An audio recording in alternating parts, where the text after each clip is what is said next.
Здравейте, аз съм Елена Малакова. Добре дошли на нашия вебинар по ускоряване на работата в миглопластиката. Днес ще разискаме кои са основните причини, които ни забавят и какви са основните методи да се справим с тях, така че да можем за максимално кратко време да получим идеален резултат.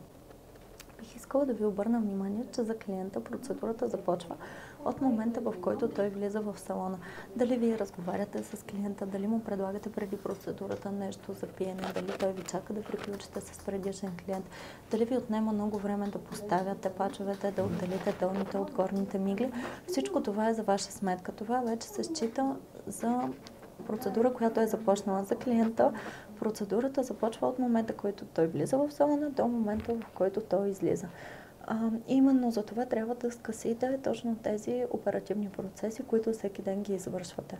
Тоест, работното ви място да бъде максимално добре подредено, да не се налага да ставате за микрочетки, макрочетки, пяна за почистване, да не се налага да вдигате клиента, да го молите той да ходи да се мие в банята, когато вече сте започнали с процедурата. Тоест, ако когато клиента дойде, забележите, че той вече има грим върху очите, просто трябва веднага да го помолите да, благодарение на пяната, да свали всичката излишна козметика от очите, да почисти добре миглите и от една страна така миглите, които вие поставяте, ще издържат максимално дълго, а от друга и работата ви ще бъде максимално улеснена и времето за процедурата ще бъде по-кратко от обикновено.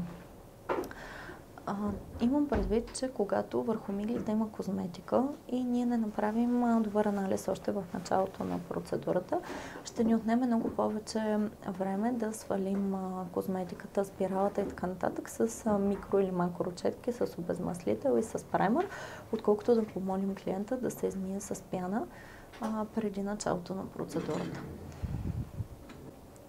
Също така трябва да помислите с какво лепило работите спрямо условията на помещението, в което се намирате. Тоест, лепилото не трябва да бъде примерно 2-3 секунди, защото често ще предизвиква слепвания и ще ви отнема много по-дълго да поставите миглите. Ако лепилото е бавно, от какво може да зависи това? Може температурата или влажността в помещението, в които работите, да не са подходящи. Тогава се налага да използвате допълнителни препарати, например бустер, който ускорява лепилото и така в момента, в който поставите изкуствената мигла върху естествената, те буквално като с магнит ще се залепят една за друга. Тоест до голяма степен нашата работа зависи от правилната работа с материалите, с които работим.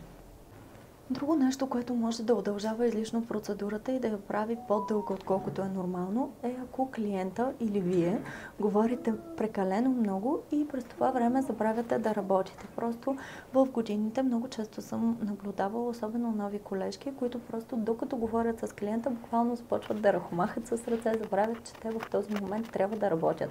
Другия проблем при това нещо е, че когато клиента говори, особено за тема, която го вълнува, той започва да мига много повече и това много ще усложни вашата работа. Именно за това ние предлагаме на клиентите слушалки. Доста често ние слушаме аудиокниги, докато работим, или просто се стараем да минимизираме разговорите. Като разбира се, това не трябва да влияе на обслужването на клиентите. Т.е. вие трябва да бъдете внимателни. Ако клиента има желание, има нужда да си говори, разбира се, вие трябва да му отговаряте, да поддържате разговора, защото това е нещо, което клиента определя дали иска да си мълчи, да си почива и да спи, или дали иска да поддържа разговор с вас. Но просто не трябва да бъде някаква тема, която силно вълнува клиента, защото това наистина много удължава времето на работа. Друг съвет, който бих искала да ви дам и съм забелязала, че наистина работи, е да оставяте целенасочено по-малко време между клиентите си. Тоест, например, ако вие се стремите да извършвате процедурата за час и половина, да оставяте именно толкова време между клиентите си. И не говорим това да е нещо нереалистично. Например, вие правите в момента миглите за 3 часа и изведнъж започвате да си оставяте по 1 час между клиентите. Естествено, това не е адекватно, защото клиентите ще ви чакат супер много, ще трябва да ги правите безплатно, създавате им дискомфорт, те си предвиждат определено време за процедурата, вие ги бавите и така. Другото, което е, че независимо колко време време ви отнема, вие трябва изначално да споделите на клиента колко време трябва да си предвиди. Дали да бъде 2, 3, 5 часа и така нататък. Другото, което е, че колкото по-бързо и по-качествено извършвате процедурата, толкова по-висока цена може да поставите. Тоест, ако, например, сте способни да направите мигли косъм по косъм за 1 час и руски обем за час и половина, вие можете да поставите много по-висока цена, отколкото мигли с същото качество, които се поставят за 3 или 4 часа. Нали ме разбирате? Именно за това е много важно ние, когато работим, да се концентрираме и наистина да бъдем на 100% в работата си. Трябва да бъда честна с вас, че ако аз не си давам зор, т.е. ако не се заставям да бързам, на мен едно поставяне, дори косъм по косъм, ще ми отнема по 3 часа. Т.е. аз вътрешно се заставям да бързам, да работя концентрирано. Друг начин да спестите време е ако разделяте миглите на редове. Ще оставя линк към видео, в което ние ги разделяме първо с пачове и после добавяме допълнителни лепенки. И така, просто ако причината да ви отнема толкова време е търсенето на естествените мигли, това значително ще скъси времето ви на работа. Но най-вече, просто вие трябва да искате да работите по-бързо, да разбирате защо е важно да оценявате своето време и времето на клиентите. Що се отнася до начина на работа, аз обикновено разполагам миглите, с които работя, върху челото на клиента, респективно и лепилото. И това, което наистина ми помага да работя много по-бързо, е, че аз си помагам и с безименния пръст при разделянето на естествените мигли. И така, буквално все едно имам още една допълнителна пинцета. Също много е важно къде ще си разположите изкуствените мигли спрямо клиента, така че разстоянието, което изминава ръката ви, да бъде максимално кратко. Колкото по-далече е лентичката с мигли, толкова по-голямо разстояние трябва да измине ръката ви. Ето, например, тук показвам с една кутия с маски как можем да скъсим разстоянието. Но аз съм свикнала да поставям миглите върху челото на клиента. Обикновено правя снопче или взимам мигла, когато става въпрос за косъм по косъм. Оформям снопчето, топя го в лепилото и тогава търся естествената мигла. Това ми помага да спестя супер много време, но единственият минус в тази техника е, че ако имате по-малко опит, може времето, което минава от момента, в който потапяте изкуствената мигла в лепилото, до момента, в който я залепяте върху естествената мигла, да е прекалено дълго. Съответно, лепилото ви да е почти засъхнало. И когато го поставяте, в момента да се залепи, но в последствие да падне много бързо, веднага след процедурата.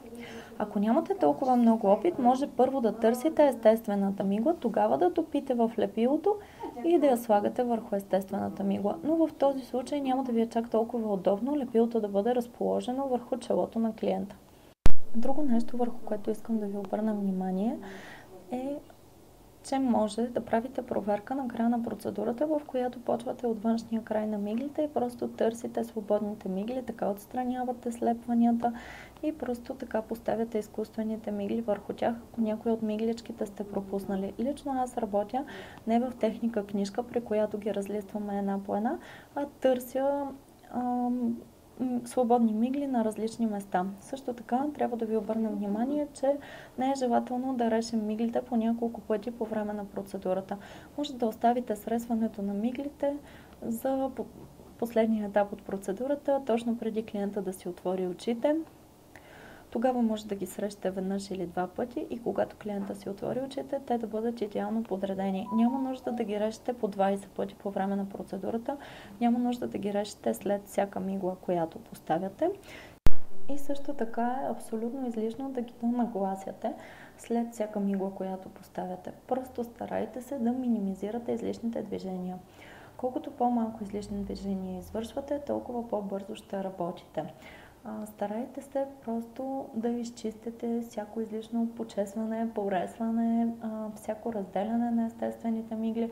Разделянето да става с едно движение. Ако трябва, помагайте си с безименния, с котрето, с другата ръка, дори с пинцетата, но просто се старайте всяко разделяне на естествената мигла да бъде максимално лесно и с максимално малко движение. Също така, когато топите изкуствената мигла в лепилото, искате да я поставите върху естествената, старайте се това отново да става с едно движение. И когато поставяте миглата върху естествената, старайте се да не се налага да забърсвате излишното лепило върху пача, да не се налага да топвате втори път в капката с лепило, защото не сте взели достатъчно лепило.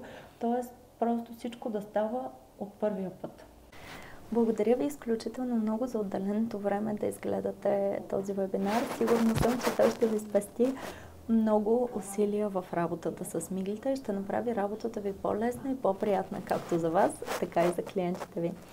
В описанието на това видео ще оставя линк към видеото, където разделяме миглите на редове, което също е една много добра техника, която смятам, че ни спестява голяма част от времето, особено щом става въпрос за гъсти естествени мигли.